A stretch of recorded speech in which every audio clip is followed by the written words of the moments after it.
কবিগুরু রবীন্দ্রনাথ ঠাকুরের জীবন স্মৃতির পরবর্তী অংশ। ছোট হইতে বড় পর্যন্ত পিতৃদেবের সমস্ত কল্পনা এবং কাজ অত্যন্ত যথাযথ ছিল। তিনি মনের মধ্যে কোনো জিনিস ঝাপসা রাখিতে পারিতেন না এবং তাহার কাজেও যেমন তেমন করিয়া কিছু হইবার জো ছিল না। তাহার প্রতি অন্যের এবং অন্যের প্রতি তাহার সমস্ত কর্তব্য অত্যন্ত সুনির্দিষ্ট ছিল। আমাদের জাতিগত স্বভাবটা যথেষ্ট ঢিলাঢালা, অল্প স্বল্প এদিক ওদিক হওয়াকে আমরা ধর্তব্যের মধ্যেই গণ্য করি না। সেই জন্য তাহার সঙ্গে ব্যবহারে আমাদের সকলকেই অত্যন্ত ভীত ও সতর্ক থাকিতে হইত। 19-20 হইলে হয়তো কিছু ক্ষতিবৃদ্ধি না হইতে পারে, কিন্তু তাহার ব্যবস্থার যে লেশমাত্র নড়চড় ঘটে সেইখানে তিনি আঘাত পাইতেন। তিনি যাহা সংকল্প করিতেন তাহার প্রত্যেক অঙ্গ প্রত্যঙ্গ তিনি মনশ্চক্ষুতে স্পষ্টরূপে প্রত্যক্ষ করিয়া লইতেন।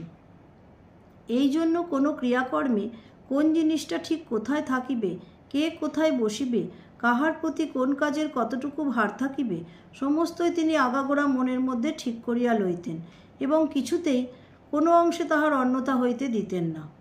তাহার পরে সে কাজটা সম্পন্ন হইয়া গেলে নানা লোকের কাছে তিনি তাহার বিবরণ শুনিতেন।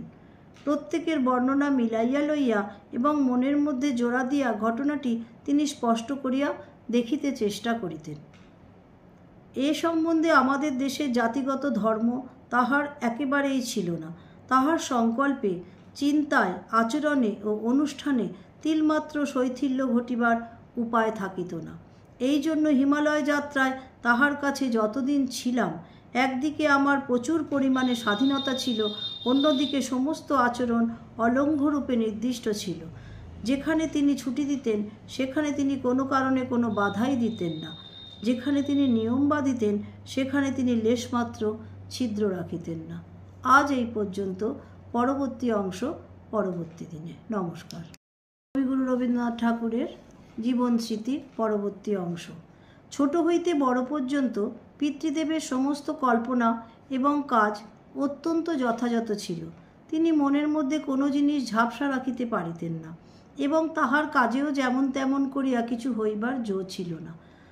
তাহার প্রতি অন্যের এবং অন্যের প্রতি তাহার সমস্ত কর্তব্য অত্যন্ত সুনির্দিষ্ট ছিল। আমাদের জাতিগত স্বভাবটা যথেষ্ট ঢিলাঢালা, অল্প স্বল্প এদিক ওদিক হওয়াকে আমরা ধর্তব্যের মধ্যেই গণ্য করি না।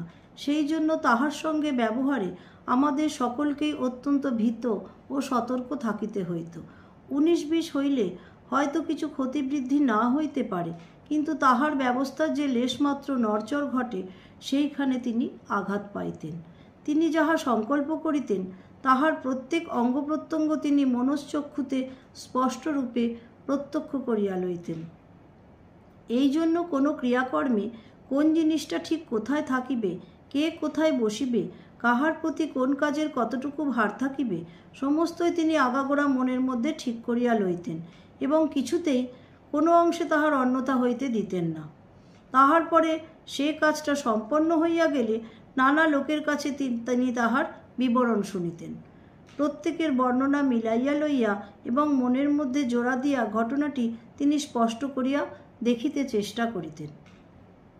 এ সম্বন্ধে আমাদের দেশের জাতিগত ধর্ম তাহার একেবারেই ছিল না।